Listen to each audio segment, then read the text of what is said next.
Welcome to the Excelsior Health Podcast. This is the podcast for busy professionals and busy parents who are battling weight gain, high stress, and a drop of self-confidence. What we always do, guys, we take the complicated and the confusing things about fitness and we make it simple so you can understand how to prioritize strength training, healthy habits, and a positive environment.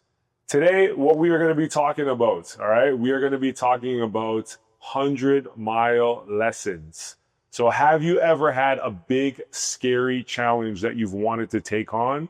Where today we're going to give you some amazing tips on how to approach that. If you're someone who's looking to be inspired to start your transformation journey, you're going to get lots of valuable lessons on how to do that. So I am super excited to have our guests. But before we get to it, let me welcome my co-host, as always, my beautiful wifey, Susie. Coach Susie. And then our guests today, all right, they are from not Canada, not United States, but they're all the way from Europe, from Belgium. These are our familia, also training for warriors owners. So big welcome to Ellen and Rob from TFW Beerse. Thank you for having us. Of course. Yeah, thank you for having us, and we feel ourselves very welcome, so that's good. There you go. So to start off, guys, what I would love you guys to share is like, why are you guys here? Like, what's the reason you guys are in Canada and not Belgium right now? Well, that's the reason why we're here. We're here to train at the TFW dojo, but we're not alone. So we came with a bunch of other people that train in Belgium at our dojo. So that's very special. Like, it's all connected. Bringing TFW Beerse to Canada, we get inspired by traveling worldwide, seeing how other TFW owners do their thing, like bring the cultural differences into the training. And I always learn, like, a good lesson to be a good coach is like keep an open mind and always try to learn something. And on the other side, we're here for fun. Yeah, absolutely. Hikes. Mm-hmm. Yeah, and of course, like 1 or 2 beers, 1 or 2 beers. 1 or 2 beers, that's important. It's got to be serious fun, serious work, and also a little bit fun and laughter, of course. So for those of you guys listening that might not know, so again, me and Susie, we're the owners of Training for Warriors Saga, right? This is our program that helps busy professionals and busy parents to transform their health. And in Belgium, that's their program, right? So Ellen and Rob, they're the owners of TFW Beerse, and we connect all the time. We're always learning from each other. That's the power of the whole Training for Warriors network. But what they did, which I'm so inspired, and I know me and Susie are gonna think about how we could do it too, is they took their students, there's about 16 of them in total, I believe, that they came here for a vacation, summit, or a retreat. Yeah, I think we call it like that. Yeah, and this is not the first time they've done it. They've done it a couple times. But the whole point of the experience is they take their warriors, they stay in a house together, they learn. So Rob's amazing at teaching and giving extra coaching to his students, not just about working out, but about mindset. A lot of things that we talk about on this podcast: mindset, environment, nutrition habits, recovery, and also training. So they also wanted to be at another TFW so they can, teach their students the TFW way, but also for them to learn too. Yeah, of course. And you know what? All the things that you named out, if you pointed out, growing as an athlete, growing as a person is not only like training. It comes to more things than just the training. The training is a part of it. Mm-hmm. Like you said, you have to have the sleep, the nutrition, the hydration. It has to be on point. So as a coach, you always have the opportunity not only to coach in the training, you coach at the training, but you can see like many opportunities to coach about that. And that's like what creates the changes and makes that people become more. And the cool thing too is they're coaching, like they're from Belgium, but they're coaching in Dutch. They can come into our dojo, coach in English. So I'm always super inspired that you could turn it on and off and be able to provide value in one language, but also provide value in another language too. Yeah, it's a privilege to have more than one language. I think most of the time we read books in English. Our master Martin Rooney is like always like the English communication, so you have to speak English, and if you'll do it more and more, you get better at it. It's the same like training. If you do it more, get the reps in, you get better at it. And this week, so we've had an awesome week. We're still going to have a couple more days. But when they first came, Rob's fantastic at teaching mobility. I think if you're someone who's wanting to have longevity and take your strength training to the next level, you got to have mobility. But after the mobility workshop that we did here, Rob got to share some real knowledge bombs, is what we like to say. But like the title of it was 100-Mile Lessons. So today, you might not be the person who's training to run 100 miles, because I'm not going to do that. I don't recommend everybody to run a 100-miler. But maybe you're preparing for a marathon. Maybe you're going through some adversity in your life, and maybe you're trying to set some big goal, but you don't know how to start. And maybe you need a little bit of inspiration for that.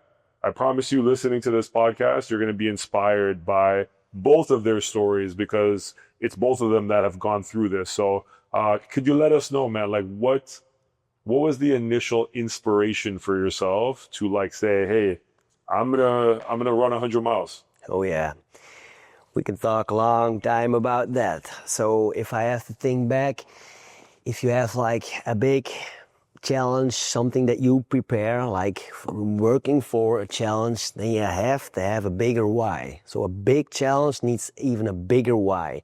So at that time, I think I had like a few whys. Most in the beginning of the part, our son, like 5 years ago, we started seeing that my son has problems with, how do you say the right English word? Yeah, social connection. Social connection weren't going well. His development was... His development, that's the word I'm looking for. His development wasn't going right. So we had some tests, some doctor visits. It was an ADHD thing. Nothing bad, because I got it myself. It's like a privilege, a skill. But he has like autism. He needs structure. He cannot describe his feelings or see things the way we see it. And I felt bad. Like sometimes we had like big obstacles, challenges at our home. And I thought like all the parents who are in the same situation, like how can we help them? So my idea was like, we got to raise money for autism. And then that came out of it, like raise money for autism, like I say it. And we started having like once a month, every last Saturday of the month, we had our charity event. It was a bring a friend training. My warrior members, they can bring in some people and they can train for free. The only thing they needed to do was like donate a little money, and it went straight away to the raise money for autism. That start going on like 2 months, 3, 4 months. It gets bigger. And then I was reading a book. I got a book recommended by Martin Rooney. It's The Comfort Crisis. And I'm reading a book. And while I was going deeper in the book, I thought like, hey man, this is something that I recognize. Like while I'm passing the 40, like I'm in my 40s, I felt like I started getting like comfortable in our relationship, comfortable in my coaching, in my career. I start feeling like comfort, and like comfort kills. And I thought like, hey man, I gotta take like a big challenge for myself just to keep the knife sharp, something that gets me out of the bed to do it right. Like the nutrition needs to stay on top, like my sleep needs to stay on top.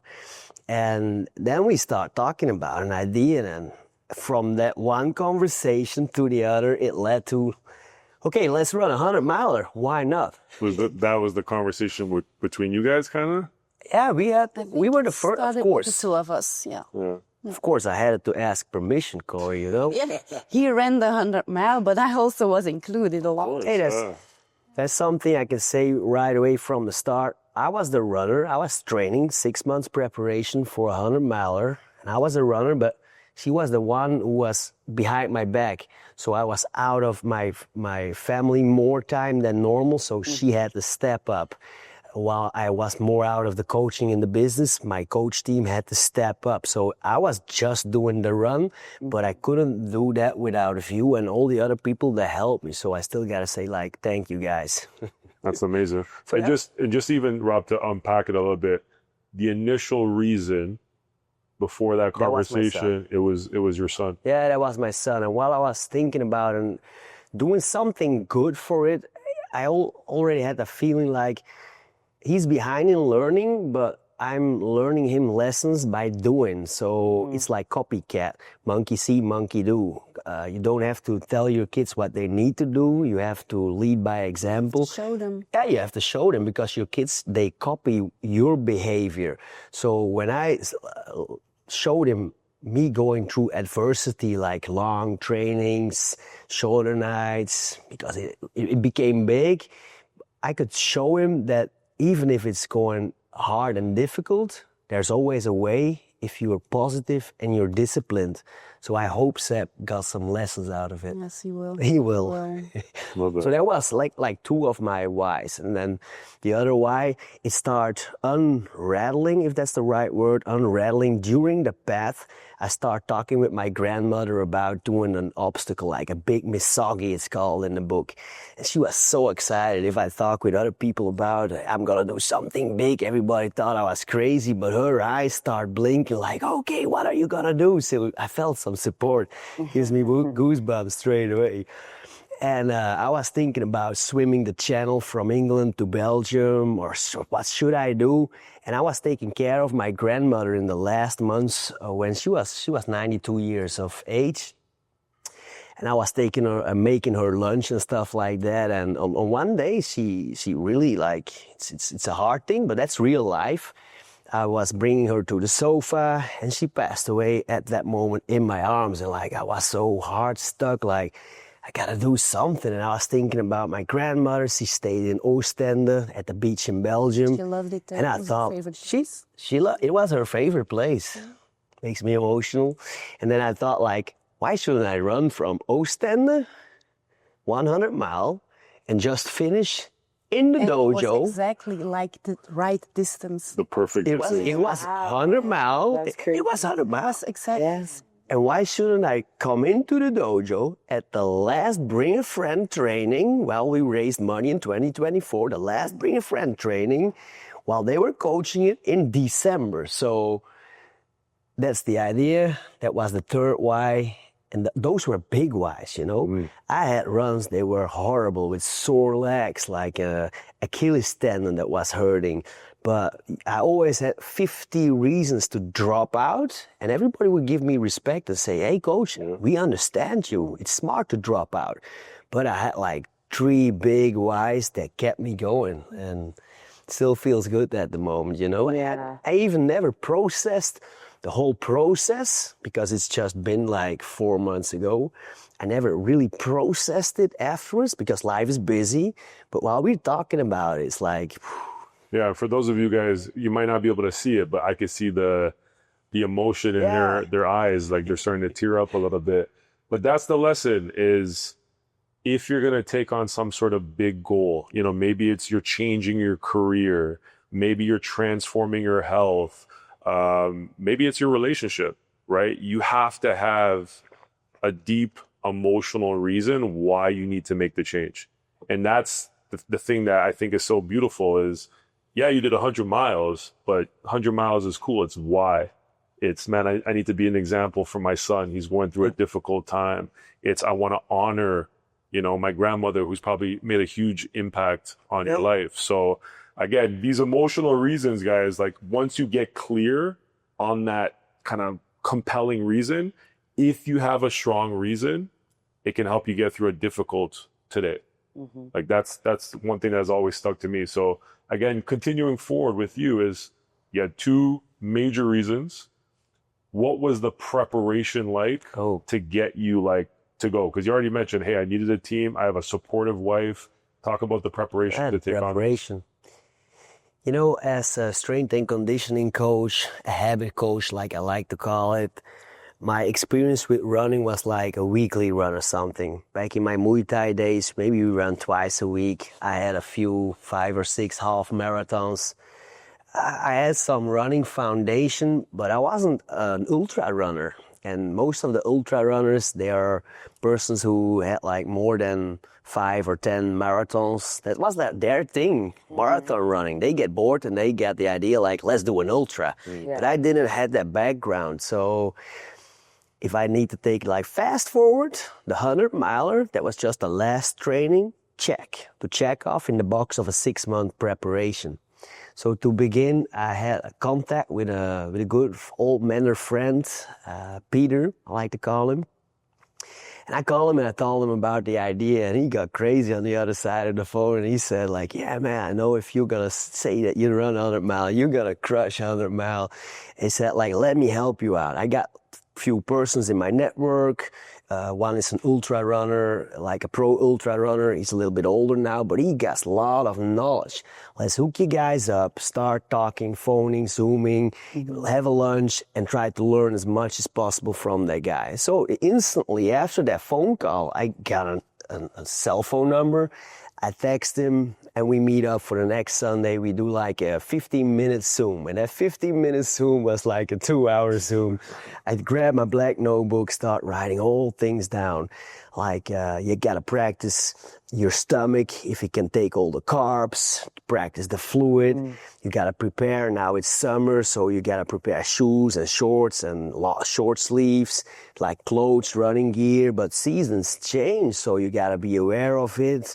Make sure that you try everything in the training to see how the body reacts. And he kept going, and like, he checked in almost every 2-3 weeks. We Zoomed, we called. I got lessons. I took more and more notes, and then that was actually a blueprint. So we had a big obstacle. I could rattle it down in small steps. I had my blueprint. I actually just searched online for an ultra, a 100 mile just finish running plan. That was just what I found. So I downloaded it, started doing it. And of course we went deeper in depth because I get more experienced by doing. That's a good lesson. So you only get more experienced by doing.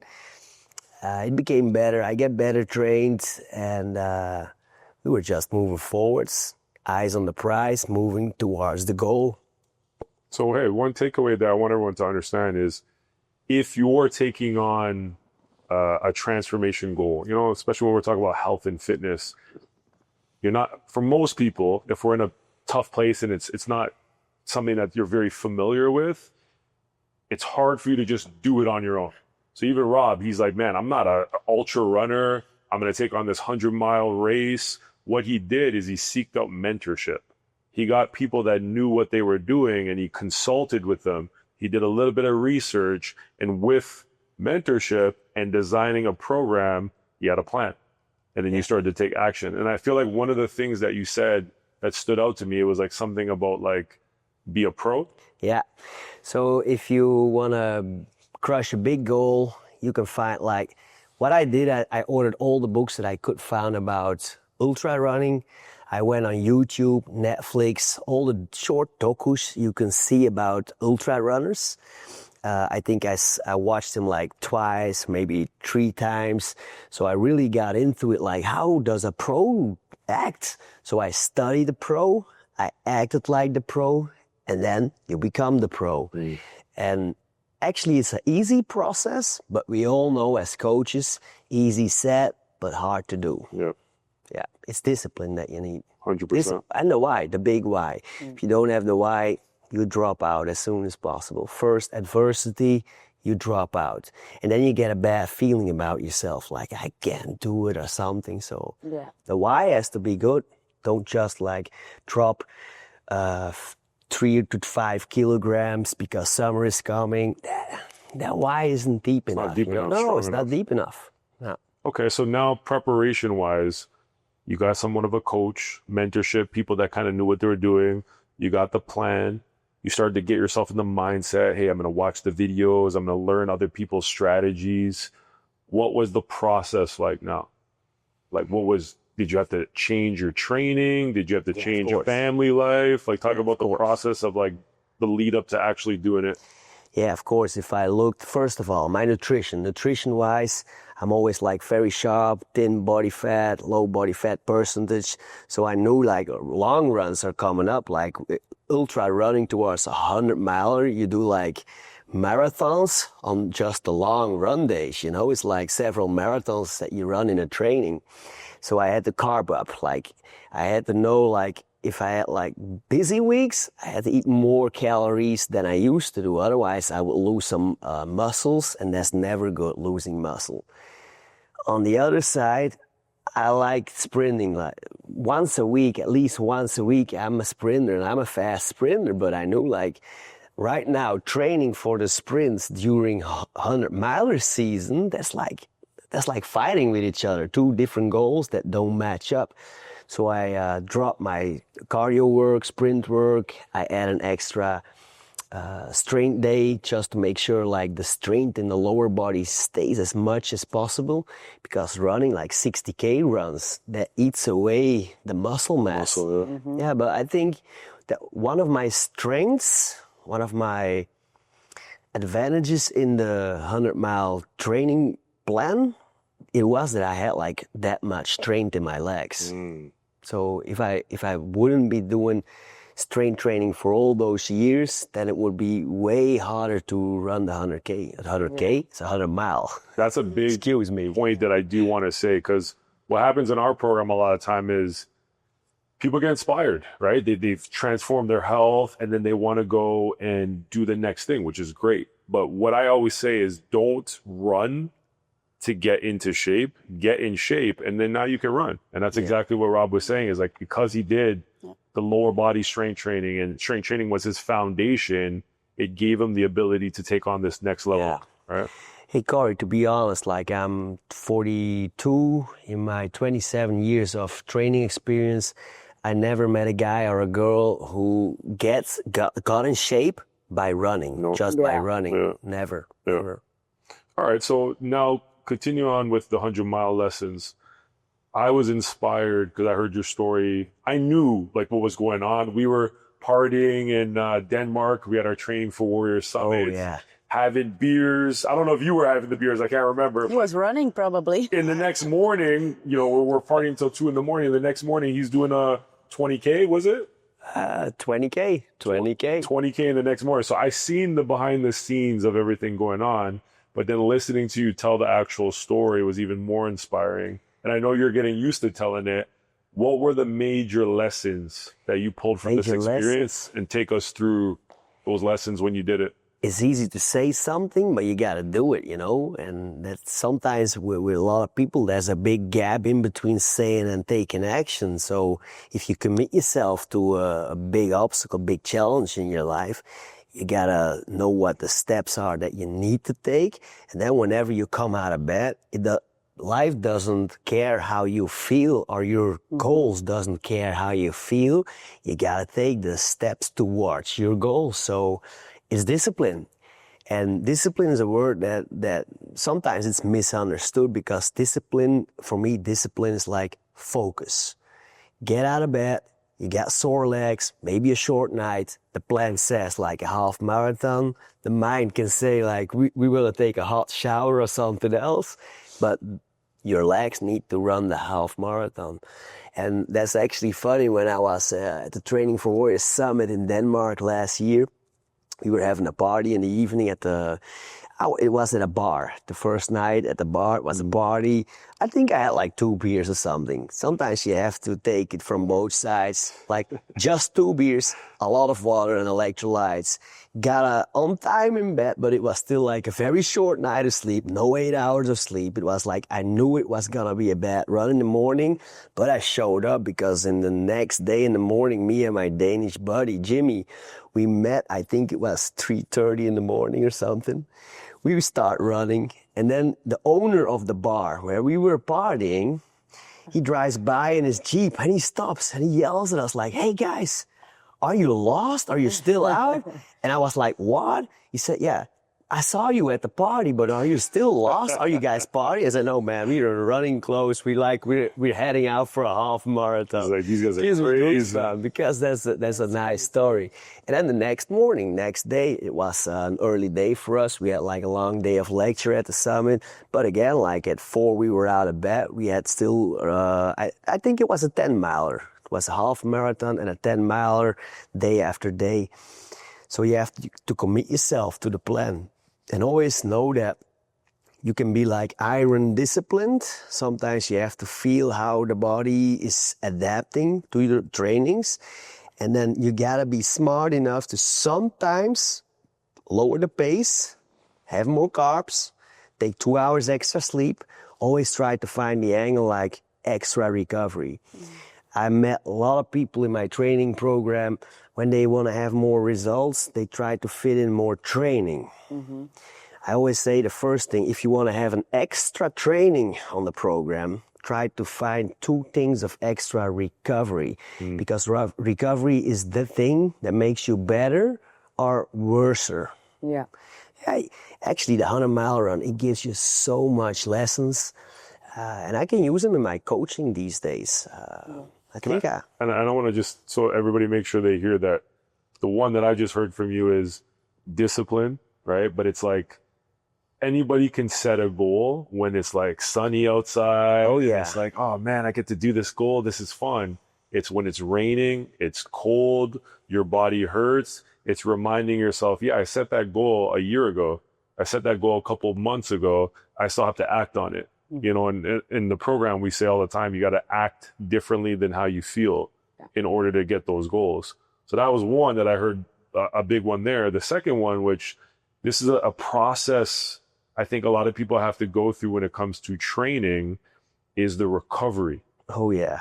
Is if you train hard, which obviously doing 100-mile run is insane, but even just 4 days a week of strength training, walking outside a lot, how do you recover? If you're not getting 7 to 8 hours of sleep, if you don't drink water, if you're not prioritizing protein, you're probably making yourself worse. Yeah. Of course. By heavy lifting and crazy training if you're not doing those things. Of course. You can be training hard, going out and party all week long, then have lack of sleep, and then you're surprised like a Monday morning alarm hits you to go to work, get out of bed, and then you don't feel like going to bed because your body is sore. Yeah. Mm-hmm.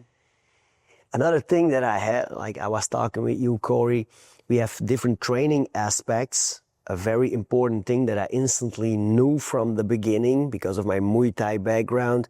I knew if I'm gonna train for hours, sometimes I did long, slow distance runs, LSD runs called. Sometimes it was like 6 hours, 6 hours and 20. That was the longest run. You're like lots of hours spending time on your feet. I had to be taking action on mental training. Mental training, sometimes doing easy things and making it harder for me. And the first thing I focused on was, while I was running, a long run, maybe it was rainy, I got sore legs, I made a calculation mistake and I missed up like 2 power gels or something. You could turn back home and be warm, comfortable under the shower. But at those moments, I knew whenever I got like negative thoughts in my head, I just gotta grab them, put them in my pocket, zipper the pocket up and keep them down there. Because if you start listening to the negative inner dialogue, then it goes bad. Like, then you give yourself the pat on the back like, hey, it was good, let's go home, and that's it. Yeah. And I trained it. I told you the nice story when I was just waiting. I had to do a 4 hour and 20 minutes long, slow distance run. It was good weather and they gave like bad weather is coming, rain. And I was just waiting and looking outside. And when the moment it starts pouring rain, I zippered up and I went out. I decided to make the trainings harder to have it easier on the 100-miler because when I would get like surprises in the 100-mile run, it wouldn't be comfortable. And there was a chance that like I had to drop out maybe, Right. So mental training is a very important thing. Big time. And then maybe now to kind of end off here is like, what was the support like? Because I think anytime you have a powerful team around you, you can go faster, you can go farther. Oh, yeah. Right? So I think, because everybody admires both of you guys and loves you so much, a lot of people wanted to be a part of this. So you raised a lot of money. You had a lot of people support you. Maybe give a little insight into that. Yeah. First of all, we raised 10,200 euros It's around, I think, 13,000, 14,000 Canadian dollars, something like that. Might be more. I don't know Hey, how bad this dollar is. But it was a lot of money, so it gave us a very warm feeling to not focus on taking, but focus on giving. It gave us a warm feeling. So in the hard runs, it was always the mojo, like keep going, because we're doing something positive, not for ourselves, but for somebody else. And then I'm talking too much. What was the question, Cory? No, just like the team, right? Because the team. I when I watched your presentation, it's like, man, all these people were a part of the team. You know, you getting to the finish line, you getting to the aid stations. So maybe shed some light onto like how that helped you go through the difficulty, but it may be how someone else at home, the importance for them to have coach, community. You gotta have a team. If you are facing something in your life, you don't ask for help. It's just you by yourself on the couch. It's way harder than having a team of support around yourself. And I was very amazed by my wife, Ellen, and other people, but I got real support without asking it. So my mindset was, I know we have in our family at home, with Seb, we can have like very turbulent times, can be stressful, sometimes very stressful. And I know like I'm not gonna push on her shoulders with 100-mile runs, so she gets even more stress on the shoulders. But there were moments when I got home, like she had like dinner for me or the bed was already warm. She stepped up and helped me out without asking for it. So that gave me a very warm feeling. But also, in my dojo, I got coaches stepping up. I got like the ambassador warriors, ambassador members who stepped up. They really helped me out. And when I take it forward to the 100-mile run, a 100-mile run, you break it down in different stations. So you just don't have like a big backpack with all the food and the water in for 100-mile. It's like every 22K, you just stop. We had people popping up a tent. We had 9 people helping us out. One person was in charge for the food. One person was in charge for the clothes, changing clothes, making sure I was dry, don't get wet and cold. Then we had people who took care for the tent. Everybody had a task, and that was amazing. So we had a comfortable jog, a comfortable run. We just run out, and we knew that in 20K, there would be a tent with warm chicken soup, the fresh food. And we took out again, and maybe sometimes I had like bad legs, but I knew like, okay, let's bite through this, because in 2.5 hours, people are waiting and cheering for us, so let's go. But I had like bad moments in the run, of course. Not gonna say it's sunshine. But you finished, right? So you ended up finishing the run. You ended up at the dojo. Like, what was the scene like, everybody there? That was amazing. So when we left, my mindset was, if you break up a 100-miler, that was a big mistake that I made. A 100-miler breaking up, halfway point is the 50-mile. But the 50-mile isn't the halfway point. Actually, it's the 85-mile. That's the halfway point. Tough one, I guess, to You know, the end is always the hardest part. But in my mind, it was like, I go out for a comfortable run. I'm not going to make myself too tired. Keep the pace like easy, calculate about it, plan it. That's a very important, plan it. And then the first 50K, my mindset was, it's just a run. It's a warm-up. So I couldn't have negative thoughts. Don't think about legs or ankles or maybe it's going to be real far. No. The first 50 mile, it was just a warm-up run. And after the 50, I would be battling and fighting with the inner dialogue to keep myself strong to finish. So we were running, and I think if we talk in kilometers, that's easier for us. At 142 kilometers, I really hit a bunker. So I was running towards the aid station. I could hear people yelling. I think I was half hallucinating, and people were like, hey, Rob, do I need to take your clothes? And I was like locked in. Everybody needs to stay out. Like I knew I didn't gonna drop out, but that was the moment. Leave me alone. Let me go in survival mode. And once I eat some chicken soup, I will not say I was smiling again, but I just ran off, finished the last kilometers, And then 300 meters before finish line, you can hear people yelling. Like we had 200, 250 people outside. That was crazy. Everybody was outside, in the streets. We had people, bags and bacon. It's like bad English. Eggs and bacon. Eggs and bacon, okay. They were selling eggs and bacon just for charity. So they were working. They were working all. We were eating breakfast while waiting for him to arrive. Yeah. So everybody was all together and waiting and following him on the Strava, like, one more mile, he's really coming, he's doing it. Then we were coming in, my son, he saw us like 500 meters before finish, Daddy is coming! And then 300 meters before the finish line, I just stopped. And I grabbed my running partner, Jimmy, and I said to Jimmy, hey, Jimmy, turn around. We're going to take a selfie. He said, like, why? He started tearing up, like, I'm almost there, Let me finish. And I said, Jimmy, let me take a selfie and take this moment in. We're not going to do this again. Mm-hmm. Feel it. Let it come into the body. And now we're going to run the last 300 meters, and we're done. We're just going to celebrate, have a small party, and then after we let it sink in, we can talk about our next goal in 2026, but not now. So we just gave each other a big high five. We ran in, people get crazy, lots of high fives. Jimmy comes over the finish line. He tears up, gets emotional.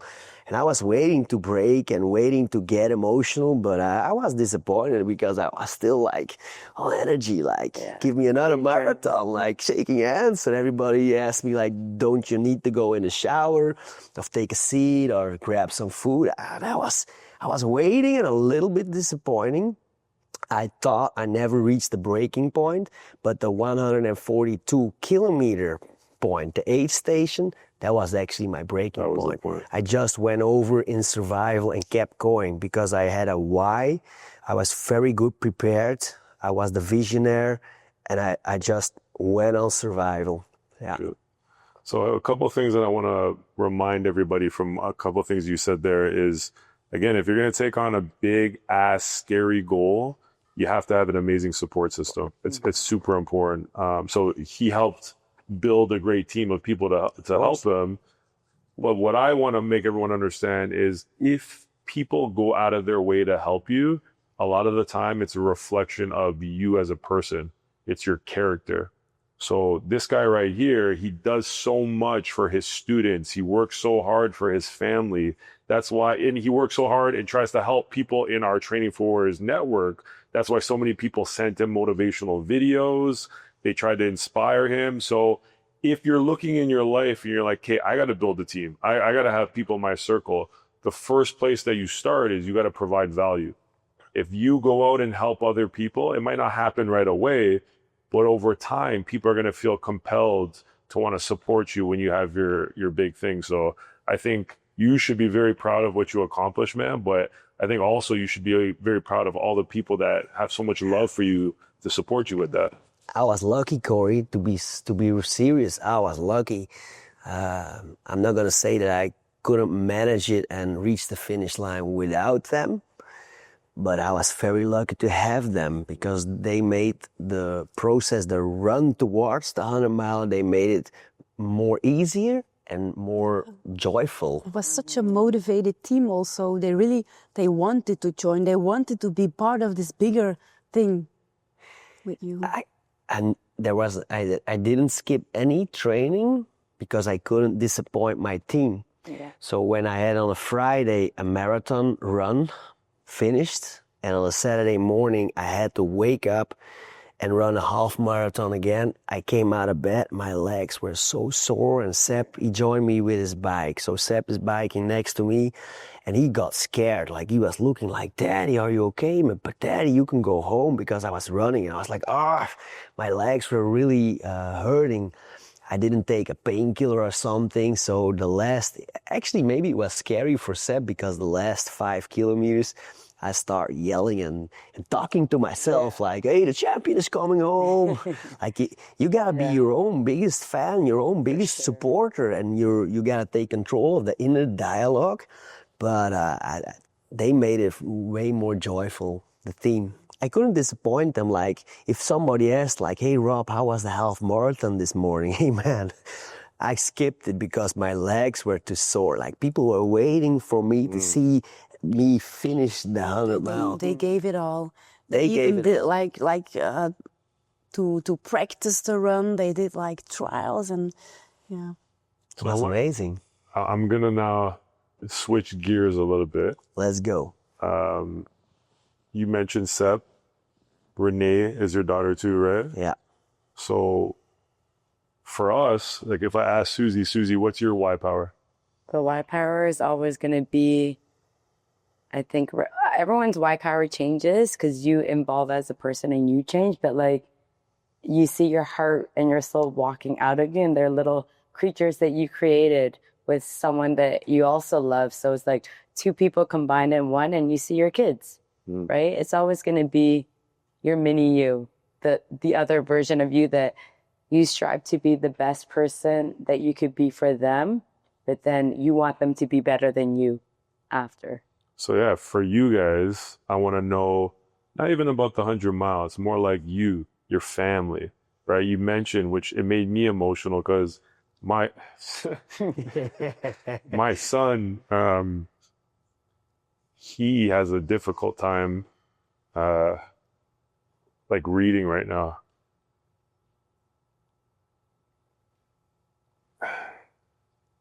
That's real life, buddy. Yeah. So Let it go. I think for us, we wonder like, hey, what are we doing? You know? And like behavior, we're like, hey, how come we're coaches. Like, how come we're not getting him on track? So for you guys, how is that situation? But then also how is being healthier, working out, eating properly? Like, how has it helped you guys deal with being parents and even business owners? That's kind of what I want to understand, that point of view. It's the fundamentals. The family is the base of it all. And I think that what we do is we give each other love, we give the children love, we give them as much love as we can do. Yeah. And your children are always special. Right now, my daughter is on the Canada trip. Yeah, she's with us. She's learning so many lessons. Yep. Right now, she's at home at the home with the other warriors. She's learning so many lessons of us. So it's always leading by example. You can say what they have to do, but if they see you sometimes like battling with adversity, they see how you react and shift. Maybe they see the real side of life. They can see you cry and then you're fighting and sometimes you don't know which way to go, but you get it tighten up, you get a straight line and you start pulling the rope again. That gives the children valuable lessons. I think lessons they can't learn at school, how we deal with our life. But I think I got the question like a different, how do we deal with Sep? No, well, that too, but it's just like you guys do such a good job of looking so good together. Like you just handle it. Like, but was there times you guys are fighting? Like, Yes, obviously. you guys run a business, plus, you know, dealing with your kids sometimes, it's hard, right? Especially when it's a situation like that. So it's just like, I think people out there's a lot of people that have a similar issue, a challenge with their son. But then they more use it maybe as a reason of why they can't be happy or they can't be healthy. So it's just kind of going a little bit deeper into that. It's easy to slip down, let it go, slip down, be the victim. That's easy. Start complaining.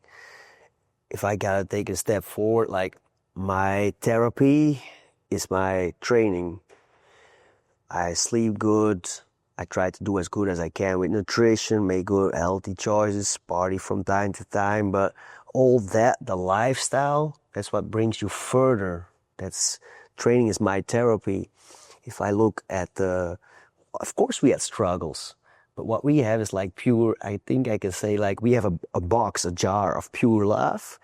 And sometimes it goes out, so we need to take love out of the jar. But we take action upon that. Like we do dates. Like every Thursday, we go on a date. And we are married a long time. We're together since we were like teenagers. 14, 15, like 27, but 28 we're still years. So committed. Like sometimes we skip a date and then we're like fighting and we're saying like, we shouldn't have had to skip the date. We have to keep dating. So that's Thursday, important. date You night. have to see it. And we're at a point in our lives, like the kids are in middle school. I think I'm saying it right. Middle school. They're like 11 and 9 years old, and they're not like really small anymore. But I think it's so important to keep seeing each other. Yeah. And we're a team. Doesn't have to be 50-50 all the time. We're a team. We got each other's back. We trust each other. And a jar where sometimes we take love out of the jar, but we try to we keep love in the jar. It never gets to the bottom. We always keep love in the jar by doing the work, the days and stuff like that. You know what we call it here? What we call you guys? Power couple. Thank you. That's what we say in Canada. I say it to Viral all the time. We say power couple, right? And that honestly for me is a big motivation, is going back to it's our kids. It's transforming so that way you can show your kids this is the way, but it's also the relationship. It's like, if we can do this together, we can be so much more successful. And that's where my heart hurts, is we'll have a guy who's in the program, but the wife's, they're not on the journey. Or we'll have a woman in the program and she's starting, but the guy is not connected. It's like, when you can have both husband and wife, boyfriend and girlfriend focusing on their health, it's like there's no obstacle that you can't overcome at the end of the day.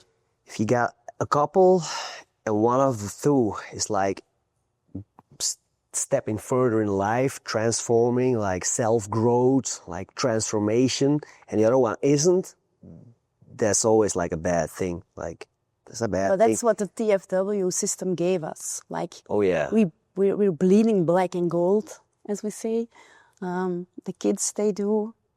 And that's, we're all in. We're all in. And of course, we have our challenges, but life is life. Life is real. It's how you act upon those challenges. Like you can always talk about that, like in a nice, smooth way, like a poetic way. If in life, in Dutch, probably. In Dutch, I'm searching the right words. Like we still like a little bit jet lagged. If you see like a partner, if you see another person and you see something that attracts you, it's the 80-20 rule. Always know that like the thing that attracts you is the 20% that you see. And what we have in our relationship, we don't have the 100%. Like we get like the 80%. But never lose up 80% for the 20% that you see that you miss, because what you'll find is just 20%. That's one of the things. Like. And in Dutch, it sounds more poetic. Hey man, I tell you all the time, you speak English good.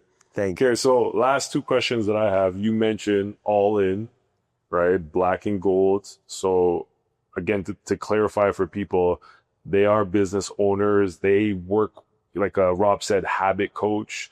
Not only do they give people a workout, they're teaching them how to improve a better way of life, right? So my question for you guys, and maybe this could be connected to someone who's starting their journey and they're like, man, is it worth it to work so hard?